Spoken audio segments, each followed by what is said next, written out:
أعوذ بالله من الشيطان الرجيم بسم الله الرحمن الرحيم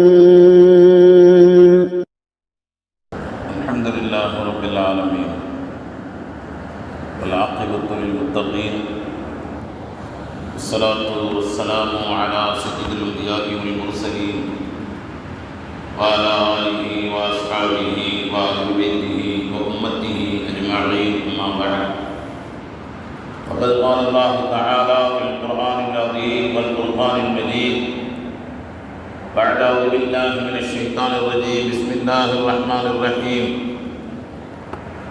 التائبون العابدون الحامدون السائحون الراكعون الساجدون الآمرون بالمعروف صدق الله العلي العظيم. عن أبي هريرة رضي الله تعالى عنه أنه قال قال رسول الله صلى الله عليه وسلم الصلوات الخمس والجمعة إلى الجمعة ورمضان مكفرة لما بينهن أو كما قال رسول الله صلى الله عليه وسلم. صدق الله العلي العظيم وصدق رسوله النبي الكريم ونحن على ذلك من الشاهدين والشاكرين والحمد لله رب العالمين. يا رب بالمصطفى بلغ مقاصدنا واسمح لنا ما مضى واغفر لنا ما مضى يا واسع الكرم. رب اشرح لي صدري ويسر لي امري واحلل عقدة من لساني يفقهوا قولي. ربي يسر ولا تعسر وتمم بالخير والسعادة برحمتك يا ارحم الراحمين والحمد لله رب العالمين. புகழ் அனைத்தும் அல்லாஹ் ஒருவனுக்கே சொந்தம். ஸலாத்தும் ஸலாமும் ஷபீஉல் முஸ்லிமீன் ரசூல் அக்ரம் முஹம்மது முஸ்தபா ஸல்லல்லாஹு அலைஹி வஸல்லம் அவர்களின் மீதும் அவர்களின் வழிமுறைகளை வாழ்க்கை நெறிமுறைகளை பின்பற்றி வாழ்ந்த உத்தம சத்திய சஹாபா செல்வர்கள், தாபிஈன்கள், தபஅ தாபிஈன்கள், சுஹதாக்கள், சாலிஹீன்கள், உலமாக்கள், முன்னோர்கள், நல்லவர்கள் நம் அனைவரின் மீதும் அல்லாஹ்வின் அருளும் கிருபையும் என்றென்றும் எப்பொழுதும் குறைவின்றி நிறைவாகட்டுமாக. ஆமீன் ஆமீன். கண்ணியத்திற்குரிய பெரியோர்களே, சகோதரர்களே, ஜமாத்தார்களே, உங்கள் அனைவருக்கும் என் அன்பார்ந்த அஸ்ஸலாமு அலைக்கும் வரஹ்மத்துல்லாஹி தஆலா வபரகாத்துஹு. கண்ணியத்திற்குரியவர்களே, புனிதமிக்க ரமதான் மாதத்தில் பரக்கத் நிறைந்த ஜும்மாவுடைய நாளை நாம் அடைந்திருக்கிறோம். அல்லாஹ்வின் பேரருளையும் மன அமைதியையும் மலக்குமார்களின் துஆக்களையும் பெற்றுத்தரக்கூடிய இறை இல்லமாம் பள்ளிவாசலில் அல்லாஹ் நம் அனைவரையும் ஒன்று சேர்த்ததை போன்று இன்ஷா அல்லாஹ் நாளை மறுமையில் பாவங்கள் எல்லாம் மன்னிக்கப்பட்டவர்களாக உயர்ந்த சொர்க்கமாம் ஜன்னத்துல் ஃபிர்தௌஸில் அல்லாஹ் நம் அனைவரையும் ஒன்று சேர்த்து நல்லொருள் புரிவானாக என்ற துஆவோடு இந்த வார ஜும்மாவின் தலைப்பாக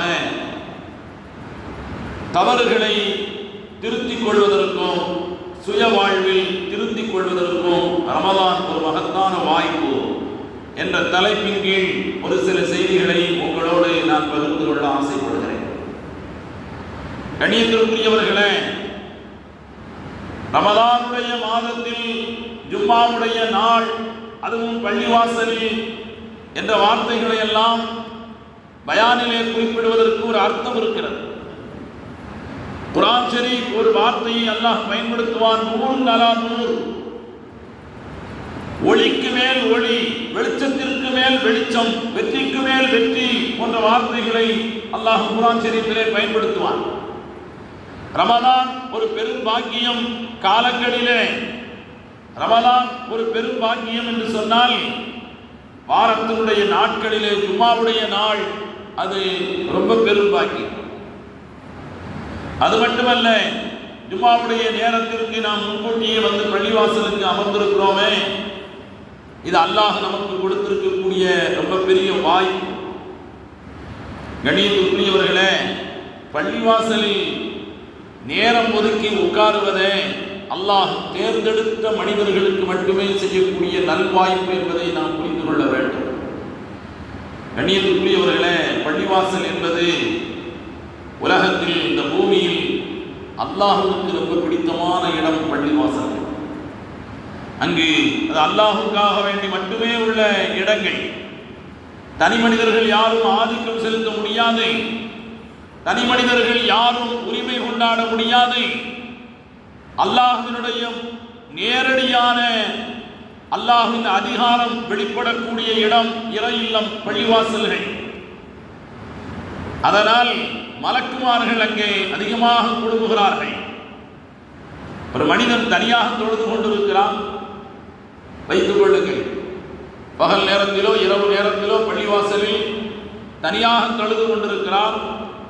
வலது பக்கத்திலே சலாம் கொடுக்கிறார். அஸ்ஸலாமு அலைக்கும் வரஹ்மத்துல்லாஹ் என்று தொழுது முடித்துவிட்டு சலாம் கொடுக்கிறார். அவர் யாருக்கு சலாம் சொல்கிறார்? அங்கே இருக்கக்கூடிய மலக்குமார்களுக்கு சலாம் சொல்கிறார். இடது பக்கம் சலாம் கொடுக்கிறார். அவர் யாருக்கு சலாம் கொடுக்கிறார்? கண்ணுக்கு தெரியாத மலக்குமார்களுக்கு அவர் சலாம் கொடுக்கிறார் என்பதை நாம் புரிந்து கொள்ள வேண்டும். கண்ணியத்திற்குரியவர்களே, பெருமானார் ஸல்லல்லாஹு அலைஹி வஸல்லம் அவர்கள் புனிதமிக்க ரமலான் மாதத்தை 3 பகுதிகளாக பிரித்து, அவ்வலுஹு ரஹ்மா, அந்த ரமலானின் ஆரம்ப பகுதி ரஹ்மத்தாயிருக்கும். அதில் நாம் 9வது நாளை அடைந்திருக்கிறோம். இன்னும் ஒரு நாள் மட்டுமே மிச்சம் இருக்கிறது. வஅவ்ஸத்துஹு மக்ஃபிரா, இடைப்பட்ட அந்த 10 நாட்கள் இருக்கிறதே, 2வது 10 நாட்கள் பாவ மன்னிப்பை பெற்றுத்தரக்கூடிய நாட்கள் என்று பெருமானார் ஸல்லல்லாஹு அலைஹி வஸல்லம் அவர்கள் அறிமுகப்படுத்தினார். கண்ணியத்திற்குரியவர்களே, பாவ மன்னிப்பு என்பது அல்லாஹ் நமக்கு தந்திருக்கக்கூடிய மிகப்பெரிய ஒரு வாய்ப்பு. நாம் அதை சரியாக பயன்படுத்திக் கொள்ள வேண்டும். செய்துவிட்ட பாவங்கள் நம்மை தாண்டி, நம்முடைய கட்டுப்பாடுகளை தாண்டி, நம்முடைய எச்சரிக்கை உணர்வுகளை தாண்டி, அல்லது ஒரு காலத்தில் அறியாமையின் காரணத்தினால், சரியாக புரியாததின் காரணத்தினால், பாவம் எவ்வளவு கொடுமையானது என்கிற விவரம் இல்லாததின் காரணத்தினால், அல்லது எல்லாவற்றையும் எளிதாக எடுத்துக்கொள்கின்ற காரணத்தினால் பாவங்கள் வாழ்விலே நடந்திருக்கும். அல்லாஹுக்கும் நமக்கு மட்டுமே தெரிந்த ரகசியம் அது. அதை நாம் மனிதர்களிடத்திலே சொல்ல வேண்டிய அவசியமில்லை. கட்டிய மனைவியிடத்திலும் பெற்ற பிள்ளைகளிடத்திலும் கூட சொல்ல முடியாத பாவங்கள் ஒவ்வொரு மனிதனுக்கும் இருக்கலாம். ஆனால் படைத்த ரப்புக்கும் நமக்கும் மத்தியிலே எந்த ரகசியமும் கிடையாது. நாம் தாராளமாக அல்லாஹ்விடத்தில் வாய்விட்டு நம்முடைய பாவங்களை புலம்பி அல்லாஹ்விடத்தில் பாவ மன்னிப்பு கேட்க வேண்டும். பாவ மன்னிப்பு கேட்பதிலே அல்லாஹ்விடத்தில் அழுது புலம்புவது, தன்னுடைய பாவங்களை வாய்விட்டு சொல்லி அல்லாஹ்விடத்தில் குற்ற உணர்ச்சியோடு தான் குற்றவாளி என்பதை ஏற்றுக்கொண்டு, நீ மன்னிக்காவிட்டால் வேறு யார் மன்னிப்பார்கள் என்பதை சம்பிரதாயமான வார்த்தைகள் அல்ல, மனதின் அடியாளத்திலிருந்து வரக்கூடிய வார்த்தைகளாக நாம் அதை உச்சரிக்கின்ற பொழுது அல்லாஹ்வுக்கு நம் மீது இரக்கம் பெறும். ஆதம் அலைஹிஸ்ஸலாத்து வஸ்ஸலாம் அவர்களுடைய தௌபாவுடைய வார்த்தைகளை குர்ஆன் பதிவு செய்திருக்கிறது. இந்த வார்த்தைகளை கவனியுங்கள். ரப்பனா ஸலம்னா அன்ஃபுஸனா வ இல்லம் தக்ஃபிர் லனா வ தர்ஹம்னா லனகூனன்ன மினல் ஹாஸிரீன். இறைவா, நாங்கள் எங்களுக்கு நாங்களே அநியாயம் செய்து கொண்டோம். வ இல்லம் தக்ஃபிர் லனா, நீ இரக்கம் காட்டாவிட்டால், வ தர்ஹம்னா, நீ எங்களுக்கு அருள் செய்யாவிட்டால், லனகூனன்ன மினல் ஹாஸிரீன், நிச்சயமாக நாங்கள் நஷ்டவாளிகளாக ஆகிவிடுவோம். நீ இரக்கம் காட்டாமல் வேறு யார் இரக்கம் காட்ட முடியும்? நீ பாவங்களை மன்னிக்காவிட்டால் வேறு யார் மன்னிப்பார்கள்? நீ எங்களை மன்னிக்காவிட்டால் நிச்சயமாக நாங்கள் நஷ்டவாளிகள் தான் என்பதை மனதின் அடியாளத்திலிருந்து, சம்பிரதாயமான வார்த்தைகளாக வாயிலிருந்து சொல்வது அல்ல, உண்மையிலேயே மனசார சொல்லக்கூடிய அந்த வார்த்தைகள். அல்லாஹ் அதை ஏற்றுக்கொள்கிறான். ஒரு மனிதன் எவ்வளவு பாவங்கள் செய்து அவன் பாவத்தை நினைத்து வருந்தி அல்லாஹ்விடத்தில் தௌபா செய்கின்ற பொழுது அல்லாஹ் எப்பொழுதும் தயாராக இருக்கிறான். ரமலானுடைய 2வது 10 நாட்கள் மக்பிரத்தினுடைய 10 நாட்கள் என்று சொன்னால் எல்லா காலங்களிலும் அல்லாஹ் மன்னிப்பதற்கு தயாராக இருக்கிறான். பெருமானார் ஸல்லல்லாஹு அலைஹி வஸல்லம் அவர்கள் ஒரு ஹதீஸிலே சொன்னார்கள், இன்னல்லாஹ வாசித்துன் யதஹு பில் லைலி லியதூப முஸிஅம் பின் நஹார். அல்லாஹ் தஆலா இரவிலே தன்னுடைய கைகளை தாராளமாக விரித்து காத்திருக்கிறான், பகலிலே பாவம் செய்தவனுடைய பாவங்களை மன்னிப்பதற்காக. கையை விரித்து அல்லாஹ் காத்திருக்கிறான் என்பதனுடைய நோக்கம் அல்லாஹ்விற்கு கை இருக்கிறது, அதை விரிக்கிறான் என்பது அல்ல. அல்லாஹ் திறந்த மனதோடு தாராளமாக தயாராக இருக்கிறான் என்பது பொருள். உங்களுக்காக வேண்டி என் வீட்டு கதவு எப்பொழுதும் திறந்திருக்கும் என்று நண்பரை பார்த்து சொன்னால் அன்னையிலிருந்து கதவு திறந்து வச்சிருப்போமா? நீங்கள் எப்பொழுது வந்தாலும் உங்களை நான் வரவேற்க காத்திருக்கிறேன் என்கிற வார்த்தையை தான் அப்படி நாம் வெளிப்படுத்துவோம். பெருமானார் ஸல்லல்லாஹு அலைஹி வஸல்லம் அவர்கள் சொல்கிறார், அல்லாஹ் தயாராக இருக்கிறான். மனிதர்களை பொறுத்தவரையில் பாவம் பெரியதாக இருக்கலாம், சிறியதாக இருக்கலாம். மார்க்கம் அதை வகைப்படுத்தி வைத்திருக்கிறது. பெரும் பெரும் பாவங்கள், மது அருந்துதல், விபச்சாரம் செய்தல், பொய் சத்தியம் செய்தல், பிறர் மீது பழி போடுதல், மற்றவர்களின் சொத்துக்களை அபகரித்தல், பெரும் பாவங்களை மார்க்கம் பட்டியலிடலாம். சிறிய பாவங்களை மார்க்கம் பட்டியலிடுகிறது. ஆனால் எல்லாவற்றையும் அல்லாஹ் ஒரே பார்வையிலே பார்க்கிறான். பாவங்கள் செய்து தவறி போய் தன்னுடைய அருளை விட்டு வெகு தூரம் போய்விட்ட தன்னுடைய அடியான் திரும்பி வருவதை அல்லாஹ் விரும்புகிறான். இந்த ஹதீஸினுடைய தொடர்ச்சியில் பெருமானார் ஸல்லல்லாஹு அலைஹி வஸல்லம் அவர்கள் சொல்கிறார்கள், வவாசித்தும் யதஹு பின் நஹார் லியதூப முஸிஅம் பில் லைல். அல்லாஹ் இரவிலும் பகலிலும் கைகளை விரித்தவாறு இருக்கிறான். இரவிலே பாவம் செய்தவனுடைய பாவங்களை மன்னிப்பதற்காக. இந்த ஹதீஸை விளக்கக்கூடிய ஹஜ்ரத் இமாம் புகாரி ரஹ்மத்துல்லாஹி அலைஹி, பாவ மன்னிப்பு கேட்பதற்கு நாம் தயாராக ஆகுவதற்கு முன்னால் பாவங்களை மன்னிப்பதற்கு அல்லாஹ் தயாராகி விடுகிறான் என்பதை தான் இந்த வார்த்தை காட்டுகிறது என்று சொல்கிறான். எவ்வளவு தூரம் பாருங்கள். பாவங்களை செய்து மனம் வருந்தி நாம் அல்லாஹ்விடத்தில் பாவ மன்னிப்புக்கு தயாராகுவதற்கு முன்னால் அல்லாஹ் நம்மை மன்னிப்பதற்கு தயாராகி விடுகிறான் என்று ஹஜ்ரத் இமாம் புகாரி ரஹ்மத்துல்லாஹி அலைஹி அவர்கள் இந்த வாசித்தும் யதஹு என்ற வார்த்தைக்கு விளக்கம் தருகிறார்கள். பெருமானார் ஸல்லல்லாஹு அலைஹி வஸல்லம் அவர்கள் இன்னொரு ஹதீஸிலே ரொம்ப அழகாக சொல்வார்கள். புகாரி முஸ்லிம் போன்ற நூல்களிலே வருகிறது. அந்த வார்த்தைகளை கேட்டால் அல்லாஹ்வுடைய உணர்வுகளை நம்மால் புரிந்து கொள்ள முடிகிறது. ஒரு தாய் ரொம்ப காலம் தன்னை விட்டும் தூரமாகிவிட்ட ஒரு மகன் பேசுவதில்லை, பார்க்க வருவதும் இல்லை, பேசுவதில்லை, எந்த தொடர்பும் இல்லை. அவன் மீது வெறுப்பு இருக்கிறது, கோபம் இருக்கிறது. ஆனால் தன்னை என்றாவது ஒரு நாள் அந்த மகன் தேடி வந்து விட்டால் அடுத்த வினாடி அவன் மீது வைத்திருந்த வருடக்கணக்கில் உள்ள கோபம், வருடக்கணக்கில் உள்ள வெறுப்பு ஒரு நொடியிலே அப்படியே மறைந்து போய் அது கண்ணீராக வெளிப்படுகிறது. அந்த காட்சியை வார்த்தைகளால் நிறைவாக சொல்ல முடியாது. பெருமானார் ஸல்லல்லாஹு அலைஹி வஸல்லம் சொல்கிறார்கள், இதே மனநிலையில் தான் அல்லாஹ் இருக்கிறான். அடியான் ஒரு பாவம் செய்து அல்லாஹ்விடத்தில் மனம் திருந்தி வருந்தி மன்னிப்பு கேட்கிற பொழுது அல்லாஹ் மலக்குமார்களை பார்த்து இப்படி கேட்கிறான், அலிம அப்தி அன்னலஹு ரப்பன் யஃபிரு ரப்பஹு. மலக்குமார்களை பார்த்து அல்லாஹ் கேட்கிறான், அவனை பாருங்கள், என்னிடத்தில் பாவ மன்னிப்பு கேட்கிற என் அடியானை பாருங்கள். அல்லாஹ் இப்படி சொல்கிறான், இந்த வார்த்தைகளை நான் உங்களுக்கு சொல்கிறேன். பெருமானார் ஸல்லல்லாஹு அலைஹி வஸல்லம் அவர்கள் சொன்னார்கள், அலிம அப்தி அன்னலஹு ரப்பன் யக்ஃபிரு தம்பஹு, அவனுடைய பாவங்களை மன்னிப்பதற்கும் அவனுக்கு ஒரு ரப்பு இருக்கிறான் என்பதை அவன் அறிந்திருக்கிறானா? எவ்வளவுதான் தவறுகள் செய்தாலும் என்னை தேடி வந்துவிட்ட என் மகனை நான் எப்படி உதற முடியும் என்கிற ஒரு தாயின் வார்த்தைகளை போன்று அலிம அப்தி, என்னுடைய அடியான் என்றுதான் அல்லாஹ் அப்பொழுதும் சொல்கிறான். தாயாவது ஒரு நேரத்தில், தந்தையாவது ஒரு நேரத்தில் இவன் எனக்கு பிள்ளையே இல்லை என்கிற வார்த்தைகளை சொல்லிவிடுவார்கள். அல்லாஹ் ஒரு பொழுதும் அப்படி சொன்னதே இல்லை. குர்ஆனுடைய வார்த்தைகளை கவனியுங்கள்.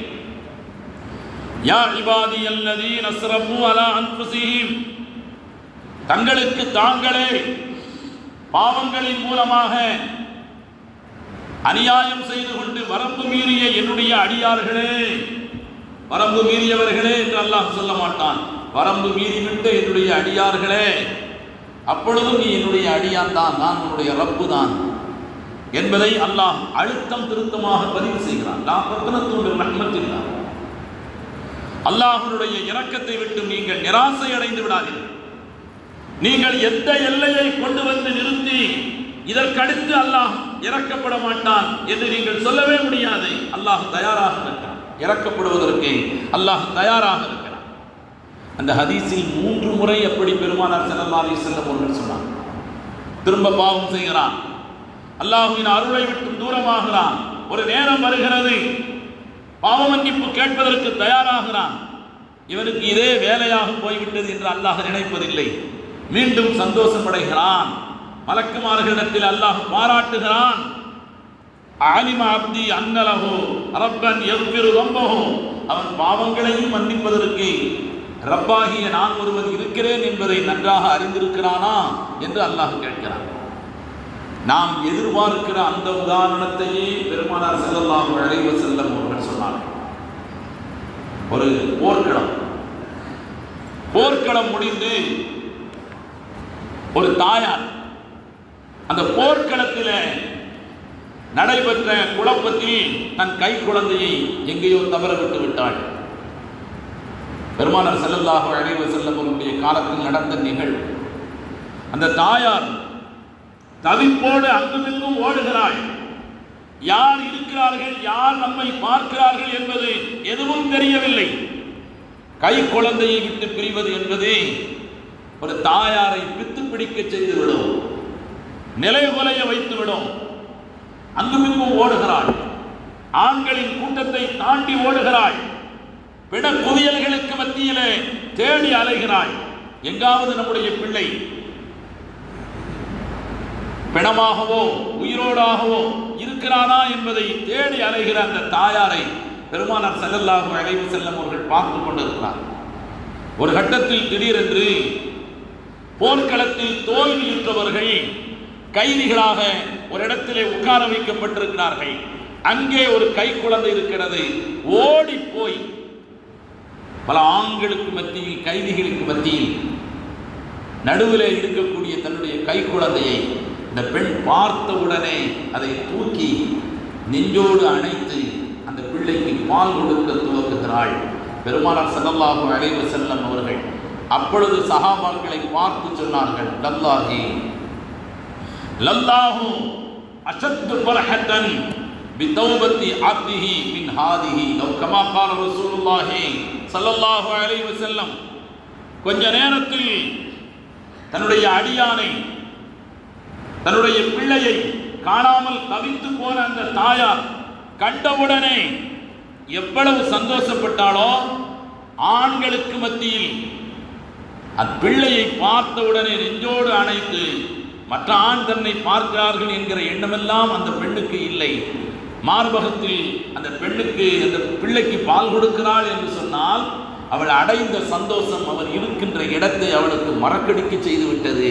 பெருமானார் ஸல்லல்லாஹு அலைஹி வஸல்லம் அவர்கள் சொன்னார்கள், பாவங்கள் செய்துவிட்ட, அல்லாஹ்வின் அருளை விட்டு தூரமாகிவிட்ட அடியார்கள் தௌபா செய்து வருகின்ற பொழுது காணாமல் போன இந்த குழந்தை பல தவிப்புக்கு பிறகு கிடைத்த பொழுது அந்த தாயார் எவ்வளவு சந்தோஷம் அடைந்தாளோ அதை விட அதிகமான அல்லாஹ் மகிழ்ச்சி அடைகிறான் என்று பெருமானார் ஸல்லல்லாஹு அலைஹி வஸல்லம் அவர்கள் ஒரு சம்பவத்தின் மூலமாக நேரடியாக உணர்த்தினார்கள். அதில் இன்னொரு வார்த்தையும் இன்னொரு தகவலும் கிடைக்கிறது. பெருமானார் ஸல்லல்லாஹு அலைஹி வஸல்லம் அவர்கள் சொன்னார்கள், இத்தனை போராட்டங்களுக்கு பிறகு, இத்தனை நெருக்கடிகளுக்கு பிறகு கிடைத்த இந்த பிள்ளையை அந்த தாய் நெருப்பிலே போடுவாளா? நெருப்பிலே போடுவாளா? அது போன்றுதான் தௌபா செய்துவிட்ட மனிதனை அல்லாஹ் எப்படி நரகத்திலே போடுவான் என்று பெருமானார் ஸல்லல்லாஹு அலைஹி வஸல்லம் அவர்கள் சொன்னார். அல்லாஹ் தயாராக இருக்கிறான். எல்லா காலங்களிலும் தௌபா என்பது நடைபெறும். ஆனால் இது விசேஷமான காலம். சில நாடுகளிலே, சிங்கப்பூர், மலேசியா, சவுதி போன்ற சில நாடுகளிலே அந்த நாடு அனுமதித்த அளவை விட அதிகமான காலம் தங்கியிருந்து விட்டால் பொது மன்னிப்பு கிடைக்கின்ற வரை தலைமறைவாக வாழ்வார்கள். திடீரென்று அரசு பொது மன்னிப்பு அறிவித்து விட்டால் ஆயிரக்கணக்கில் மக்கள் போய் சரண்டராகி தங்களுடைய பாஸ்போர்ட்டுகளை ஒப்படைத்து சொந்த நாட்டுக்கு திரும்புவார்கள். ரமலானுடைய காலம் எல்லா பாவங்களுக்கும் பொது மன்னிப்பு வழங்குவதற்காக அல்லாஹ்வினால் வழங்கப்பட்ட ஒரு விசேஷமான காலம் என்பதை நாம் புரிந்து கொள்ள வேண்டும். ஷைத்தானுடைய சூழ்ச்சி ரெண்டு விதமாக வெளிப்படும். ஷைத்தானுடைய சூழ்ச்சி ரெண்டு விதமாக வெளிப்படும் என்பதை பெரியவர்கள் நமக்கு சொல்லித் தருகிறார்கள். ஹஜ்ரத் இமாம் ஹசன் பஸரி ரஹ்மத்துல்லாஹி அலைஹி ஒரு இறை ஞானி. அவரிடத்திலே ஒருவர் கேட்கிறார், ஒருத்தன் பாவம் செய்யறான், திரும்ப தௌபா செய்யறான், திரும்பவும் பாவம் செய்யறான், திரும்பவும் தௌபா செய்யறான், திரும்ப திரும்ப பாவம் செய்யறான், திரும்ப திரும்ப தௌபா செய்கிறான், அவனுக்கு வெட்கமா இல்லையா என்று கேட்ட பொழுது ஹசன் பஸரி ரஹ்மத்துல்லாஹி அலைஹி சொன்னார்கள், இதன் மூலமாகத்தான் சைத்தான் உன்னை வெற்றி கொள்ள நினைக்கிறான். இந்த எண்ணத்தை உன் மனதிலே கொண்டு வந்து நிறுத்திவிட்டால் நீ தௌபாவை விட்டு விலகி போய் விடுவாய், உன்னை அல்லாஹ்வை விட்டு நிரந்தரமாக பிரித்து விடலாம் என்பதிலே சைத்தான் இந்த இடத்தில்தான் உன்னை வெற்றி கொள்கிறான் என்று ஹஜ்ரத் இமாம் ஹசன் பஸரி ரஹ்மத்துல்லாஹி அலைஹி அவர்கள் கூறுகிறார். அதனால்தான் லா தக்னது மின் ரஹ்மத்தில்லாஹ், அல்லாஹ்வின் பேரருளை விட்டோம் நீங்கள் நிராசை அடைந்து விடாதீர்கள். இன்னல்லாஹ யக்ஃபிரு ஸுனூப ஜமீஆ, அல்லாஹ் எல்லா பாவங்களையும் மன்னிப்பதற்கு தயாராக இருக்கிறான். சில வசனங்கள் வரும், இன்னல்லாஹ லா யக்ஃபிரு அன் யுஷ்ரக பிஹி வ யக்ஃபிரு மா தூன ஸாலிக், அல்லாஹ் தனக்கு இணை வைப்பதை மன்னிக்கவே மாட்டான், அது அல்லாத மற்ற பாவங்களை எல்லாம் அல்லாஹ் மன்னித்து விடுவான் என்று வருகிறதே. அது தௌபா இல்லாமல், பாவ மன்னிப்பு இல்லாமல் ஒரு மனிதன் இணை வைத்த பாவத்தையும் செய்திருக்கிறான், மற்ற பாவங்களையும் செய்திருக்கிறான், தௌபாவே கேட்கல, அல்லாஹ் நாடினால் மற்ற பாவங்களை மன்னிப்பான், இணை வைத்தலை அல்லாஹ் மன்னிக்க மாட்டான். ஆனால் தௌபா செய்து விட்டால் இணை வைத்த பாவத்தையும் அல்லாஹ் மன்னித்து விடுகிறான். சஹாபாக்கள் அப்படித்தானே முஸ்லிம்களாக மாறினார்கள். தௌபா இல்லாமல் பேசக்கூடிய வசனம் தான் அது. வயக்ஃபிரு மா தூன ஸாலிக லிமன் யஷாஉ, தான் நாடியவர்களுக்கு. அல்லாஹ் எத்தனையோ மனிதர்கள் தௌபா செய்யாமல் இறந்து விடுகிறார்கள். அவர்களுடைய மற்ற பாவங்களை அல்லாஹ் தான் நாடினால் மன்னிப்பான், இல்லை என்றால் அல்லாஹ் தண்டிப்பான்.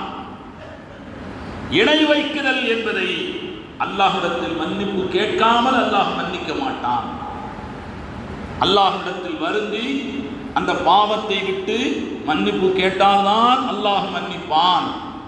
கண்ணியத்திற்குரியவர்களே, பெருமானார் ஸல்லல்லாஹு அலைஹி வஸல்லம் அவர்கள் நாம் செய்த பாவங்களிலே இன்னொரு வகை பாவங்கள் இருக்கிறது, மனிதர்களோடு தொடர்புள்ள பாவம். அதை பொறுத்தவரையில் அல்லாஹ் தன்னுடைய கதவை மூடிவிடுகிறான். சம்பந்தப்பட்ட மனிதர்கள் மன்னிக்காத வரை அல்லாஹ் மன்னிக்க போவதில்லை. பெருமானார் ஸல்லல்லாஹு அலைஹி வஸல்லம் அவர்களுடைய காலத்தில் நடந்த ஒரு நிகழ்ச்சி, ஹதீஸ் நூல்களிலே கான சஹாபியன் ஜலீலன், ஒரு மகத்தான சஹாபி, ஒரு பெரிய சஹாபி என்றுதான் வருகிறது, அவருடைய பெயர் குறிப்பிடப்படவில்லை. சஹாபாக்கள் இது போன்ற சம்பவங்களில் அவருடைய பெயரை தவிர்த்து விடுவார்கள். தலைமுறை தலைமுறையாக யாருமே வெளிப்படுத்த மாட்டார். அவர் பெரிய சஹாபி, ஆனால் ஆங்காங்கே நிறைய அவர் கடன்களை வாங்கி வைத்திருக்கிறார். இறந்து விட்டார். பெருமானார் ஸல்லல்லாஹு அலைஹி வஸல்லம் அவர்களுடைய காலத்தில் அவர் வஃபாத்தாகி விடுகிறார். ஜனாஸா கொண்டு வந்து வைக்கப்படுகிறது. கண்ணியத்துக்குரியவர்களே, பெருமானார் ஸல்லல்லாஹு அலைஹி வஸல்லம் அவர்கள் ஜனாஸாவிற்கு முன் வந்து நின்று அலைஹி தைனுன், அவர் மீது கடன் இருக்கிறதா, அவர் யாருக்காவது கடன் தர வேண்டியது இருக்கிறதா என்று சொன்ன பொழுது குரல் நிறைய வருகிறது. ஆமாம், அவர் நிறைய கடன் தர வேண்டியது இருக்கிறது, எனக்கு தரணும் எனக்கு தரணும்னு ஆளாளுக்கு கையை தூக்குகிறார். பெருமானார் ஸல்லல்லாஹு அலைஹி வஸல்லம் ஜனாஸாவை விட்டு ஒதுங்கி கொண்டார். சல்லூரி சாஹிப், அப்படியானால் நீங்கள் அவர்களுக்கு தொழுவையுங்கள், தொழுது கொள்ளுங்கள். நான் ஏற்கனவே பலமுறை ஜும்மாவிலே சொல்லியிருக்கிறேன், இது அவர் மீது உள்ள வெறுப்பை காட்டுவதற்கு அல்ல, இது பெருமானார் ஸல்லல்லாஹு அலைஹி வஸல்லம் அவர்களுடைய ஒரு ராஜதந்திரம். அப்படி சொன்னால் சஹாபாக்கள் யாரும் விட்டுக் கொடுத்து விட மாட்டார்கள். காரணம், அல்லாஹ் தஆலா குர்ஆன் ஷரீஃபிலே சொல்கிறான், இன்ன ஸலாத்தக ஸகனுல் லஹும், நபியே நீங்கள் அவர்களுக்கு தொழ வைப்பது, அவர்களுக்கு துஆ செய்வது அவர்களுக்கு அமைதியை ஏற்படுத்தும், நிம்மதியை ஏற்படுத்தும். அந்த வாய்ப்பை சஹாபாக்கள் இழக்க விட மாட்டார்கள். இப்படி சொன்னா பணக்கார சஹாபாக்கள் யாராவது ஒருவர், யார சொல்லலாம், ஒரு கடனுக்கு நான் பொறுப்பேற்றுக் கொள்கிறேன் என்று சொல்லுவார். பெருமானார் ஸல்லல்லாஹு அலைஹி வஸல்லம் தொழ வைப்பார். இதுதான் வரலாறு முழுக்க நடந்திருக்கிறது. எங்கேயாவது ஒரு இடத்தில் நீங்கள் தொழ வைக்கிறதெல்லாம் பரவாயில்லை போங்க, அதுக்காக வேண்டி அவர் கடனை எல்லாம் ஏற்றுக்க முடியுமா என்று எந்த சஹாபியும் விட்டுக் கொடுத்ததில்லை. இதை பல முறை அனுபவித்த பெருமானார் ஸல்லல்லாஹு அலைஹி வஸல்லம் கொஞ்சம் ஒதுங்கி நின்று கொண்டு நீங்கள் அவருக்கு தொழுது கொள்ளுங்கள் என்று சொல்கிறார். யாரும் முன்வரவில்லை. பெருமானார் ஸல்லல்லாஹு அலைஹி வஸல்லம் அவர்கள் ஹயாத்தாக இருக்கின்ற பொழுது இமாமாக முன்வந்து நின்று ஜனாஸாவை தொழுவதற்கு யார் முன்னால் வருவார்கள்? கொஞ்ச நேரம் கழித்து ஒரு சஹாபி, அலையதை, நான் அவருடைய எல்லா கடன்களுக்கும் பொறுப்பேற்றுக் கொள்கிறேன் என்று சொன்னார். அவருக்கு எவ்வளவு கடன்லாம் தெரியாது, அவர் எவ்வளவு வச்சிருக்கிறாரு, எவ்வளவு இருக்கும், அது நம்முடைய சக்திக்கு உட்பட்டதா, நம்முடைய சக்தியை தாண்டியதா, அதனால் நம்முடைய சொத்துக்களையே இழக்க வேண்டியது வந்து விடுமோ, எந்த யோசனையும் அவருக்கு இல்லை.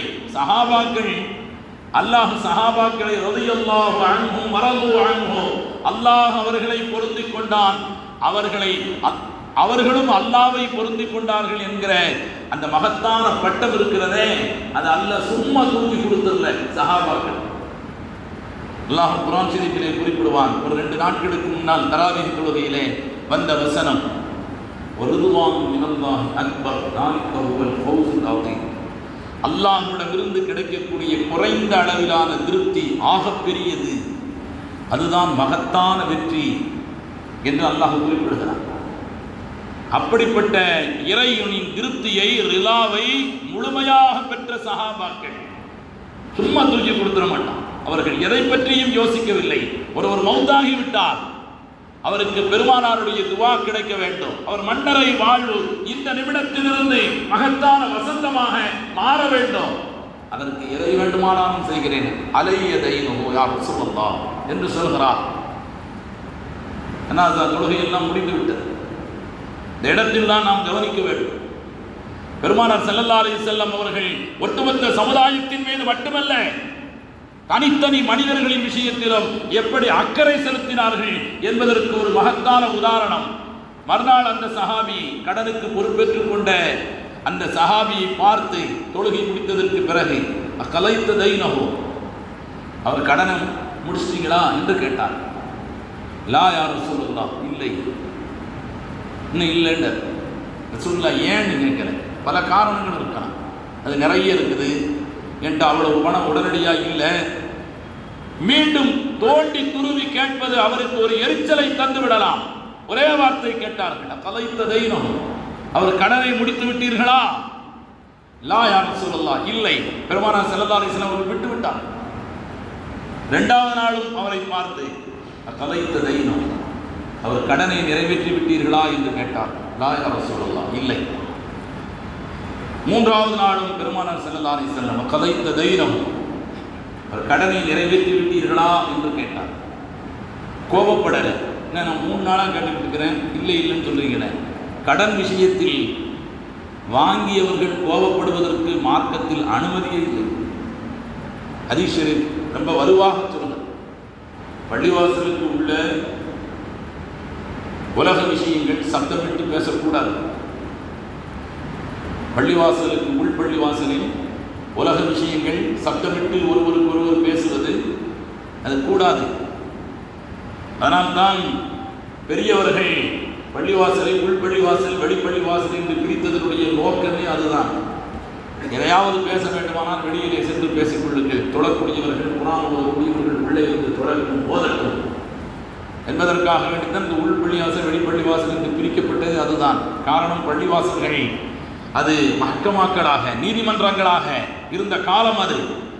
நீதிமன்றங்கள் என்று வருகின்ற பொழுது இரு தரப்பாரையும் விசாரிக்க வேண்டியது இருக்கும். இருவரும் தங்களுடைய குற்றச்சாட்டுகளையும் தங்களுடைய சுய விளக்கங்களையும் சொல்ல வேண்டியது இருக்கும். அதில் பல்வேறு பேச்சுக்கள் வந்துவிடலாம். எனவே பள்ளிவாசலில் வெளிப்புற மஸ்ஜித் என்று ஒன்று உருவாக்கப்பட வேண்டும் என்று உருவாக்கியவர்கள் உயர்ந்த தெளிவான தொலைநோக்கோடு உருவாக்கியவர்கள், கண்ணியத்திற்குரியவர்களே. ஆனால் ஒரு மனிதருக்கு பெருமானார் ஸல்லல்லாஹு அலைஹி வஸல்லம் அவர்கள் அனுமதி கொடுத்தார்கள். ஹதீஸ் ஷரீஃபிலே பார்க்கிறோம். பெருமானார் ஸல்லல்லாஹு அலைஹி வஸல்லம் அவர்கள் சுபஹுடைய பாங்கு சொல்லப்பட்டு சுன்னத் தொழுகை எல்லாம் முடிந்துவிட்டு சஹாபாக்கள் தயாராக இருக்கிறார்கள். பெருமானார் ஸல்லல்லாஹு அலைஹி வஸல்லம் அறையிலிருந்து வெளியிலே வந்தால் இகாமத் சொல்ல வேண்டியதுதான், வேறு எதுவும் இல்லை. எல்லோரும் தொழுது முடித்து விட்டார்கள். இந்த நேரத்தில் ஒரு பெரிய சப்தம், ஒரு சலசலப்பு. நீண்ட காலமாக கடனை வாங்கிவிட்டு தராமல் ஓடி ஒளிந்து கொண்டிருந்த ஒரு சஹாபியை இன்னொரு சஹாபி, கடன் கொடுத்த சஹாபி பார்த்து விட்டார். சுன்னத் தொழுது விட்டு நபி ஸல்லல்லாஹு அலைஹி வஸல்லம் அவர்கள் இன்னும் பள்ளிவாசலுக்கு வரல, அது மட்டும்தான் பாக்கி. இகாமத் சொல்லப்படுகின்ற அந்த அமைதியான நேரம், பின்ராப் என்று சொல்லப்படுகின்ற ஒரு ஊசி விழுந்தால் சப்தம் கேட்கின்ற அந்த அமைதியான ஒரு நேரத்தில் இந்த சலசலப்பு. பெருமானார் ஸல்லல்லாஹு அலைஹி வஸல்லம் தன் ஜன்னலின் திரைகளை நீக்கி பார்க்கிறார். என்ன விஷயம்? அப்துல் ரஹ்மான் என்பவரிடத்திலே கேட்கிறார். அவர்தான் கடன் கொடுத்தவர். என்ன விஷயம்? என்னுடைய கடனை வாங்கிவிட்டு பல நாள் என்னிடம் வராமல் இப்பொழுதுதான் வந்திருக்கிறார். அதெல்லாம் தொழுகைக்கு பின்னால் பார்த்துக் கொள்ளுங்கள், வெளியில போய் வச்சுக்கங்க என்று பெருமானார் ஸல்லல்லாஹு அலைஹி வஸல்லம் சொல்லவில்லை. அவருடைய நியாயமான உணர்வுகளுக்கு மதிப்பளித்து சொன்னார்கள். ஏன் சத்தம் போடுறீங்க என்றெல்லாம் நபி கேட்கவில்லை. தன்னுடைய ஒரு விரலை இப்படி வைத்து இன்னொரு விரலை தன்னுடைய அந்த விரலை பாதியிலே வைத்து பாதி தள்ளுபடி செய்ய என்று சொன்னார். இதில் வார்த்தையிலே பெருமானார் ஸல்லல்லாஹு அலைஹி வஸல்லம் ஒன்றை உணர்த்துகிறார்கள். பாதியை தள்ளுபடி செய்யக்கூடாதா என்று சப்தமிட்டு கேட்கவில்லை. அப்படி கேட்டா அவர் பேசியதை போன்று பெருமானார் ஸல்லல்லாஹு அலைஹி வஸல்லம் அவர்களும் சப்தமிட்டு பேசியிருக்கிறார்கள் என்று வந்துவிடும். விரலிலே இன்னொரு விரலை வைத்து இப்படி காட்டினார், தள்ளுபடி செய். அது அவருக்கு செயலால் உணர்த்துகிறது.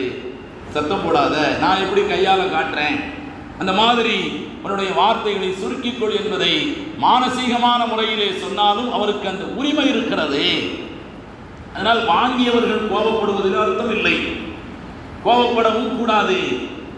ஓடிரவா போறேன், செத்துரவா போறேன், என்ன அவசரம், செத்துட்டா என் பிள்ளைங்க தருவாங்க, இதெல்லாம் பேசக்கூடாது.